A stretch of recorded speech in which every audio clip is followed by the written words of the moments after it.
welcome to another episode of Basecamp Denver. I am Lizelle Van Veren. This is Ashley Colpaart. My friend, say hello, introduce yourself, tell us where you're from, and we're gonna get into this. Cool. Hi, everybody.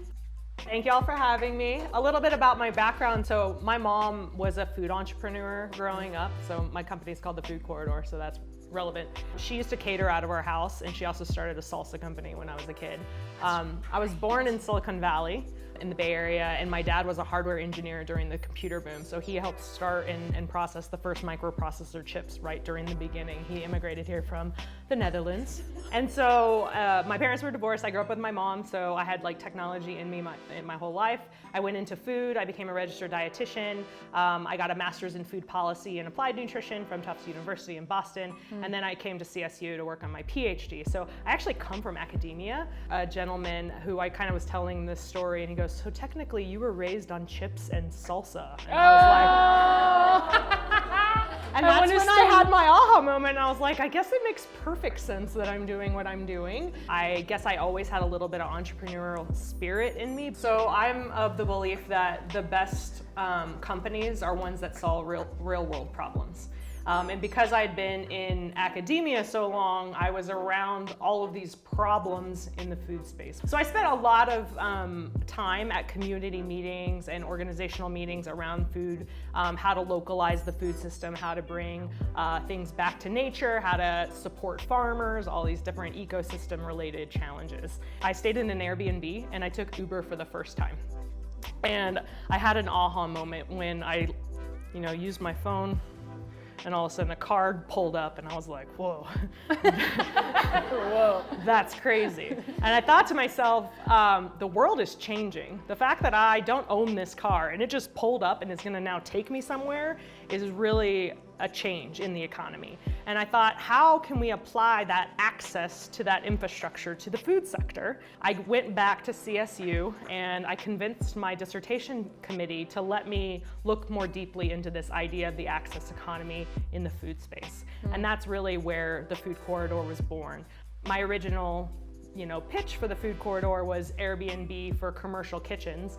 I chose the kitchen because it is the gateway between raw product to finished product for the consumer, and whether it's a packaged good or a caterer or a private chef, they need access to that commercial space. So I use that as the entity. I surveyed 140 shared use kitchens nationally and really started looking at where food entrepreneurs were accessing this space and if there was opportunity to leverage underutilized space in our communities that we can then link up food entrepreneurs with.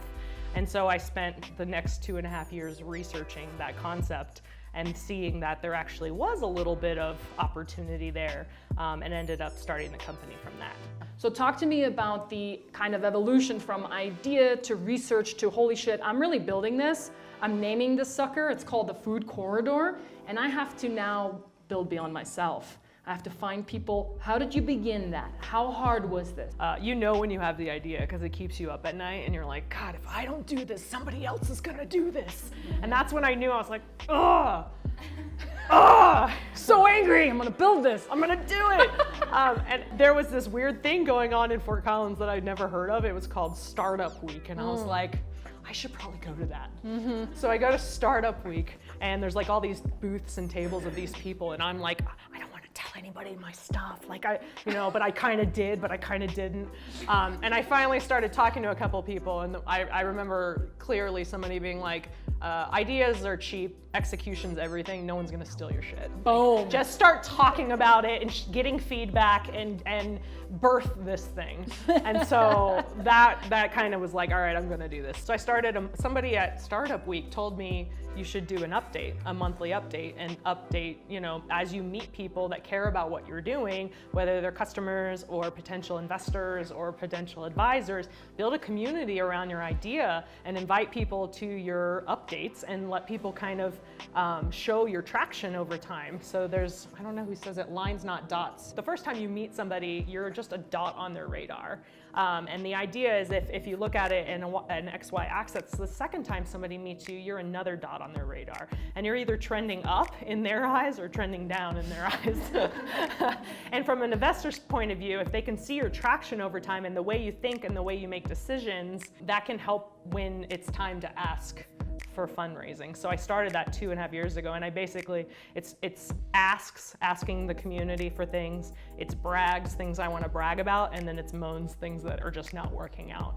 At some point, you started to hit the stage, you started hitting the Pitch Fest trails, and then something happened and a lot of heads down stuff had to happen, and then you got strategic about fundraising, and that's been one hell of an interesting journey. So I want you to extract a lot of your learnings from that, would you please? Sure.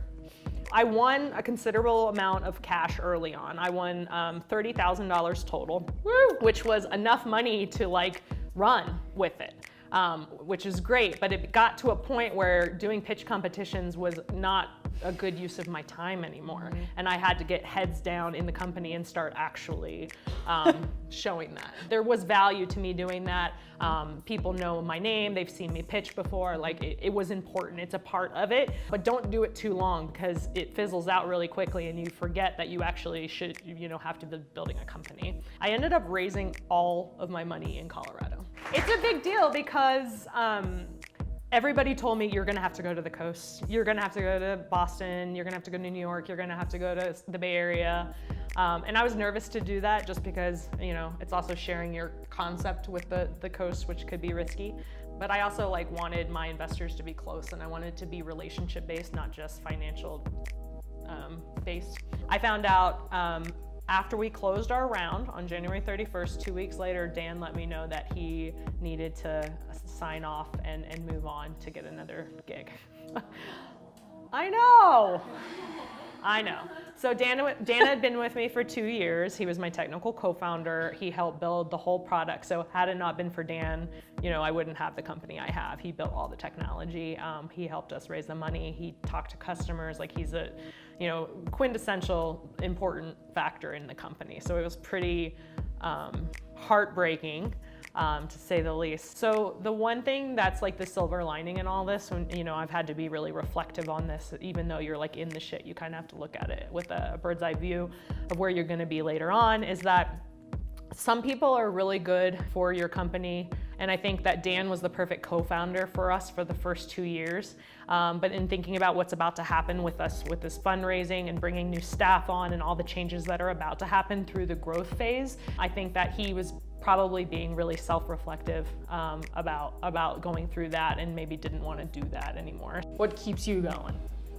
What keep climbing means for you? Why are you going to keep going until you're done? What does keep climbing mean for you, especially now?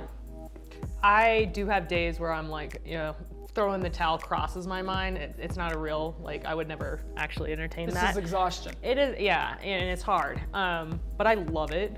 I really do. It has been one of the most challenging / rewarding things I've ever done in my whole life. And I feel like there's meaning and purpose to it. So our mission is to enable efficiency, growth, and innovation in local food. And what keeps me climbing is the fact that I'm actually doing that. We get feedback from our clients, and we're really close to our clients in the community that we're building of these shared use kitchens across the country. And the feedback and the emails that I get from them, they're heartening. They're like, we're so glad you're here. You guys are amazing. And we just get feedback from the community, and they're so grateful for what we're doing. And that honestly is what keeps me going. Thank you all for being here. This was another Basecamp Denver, and you were all amazing. Thank you.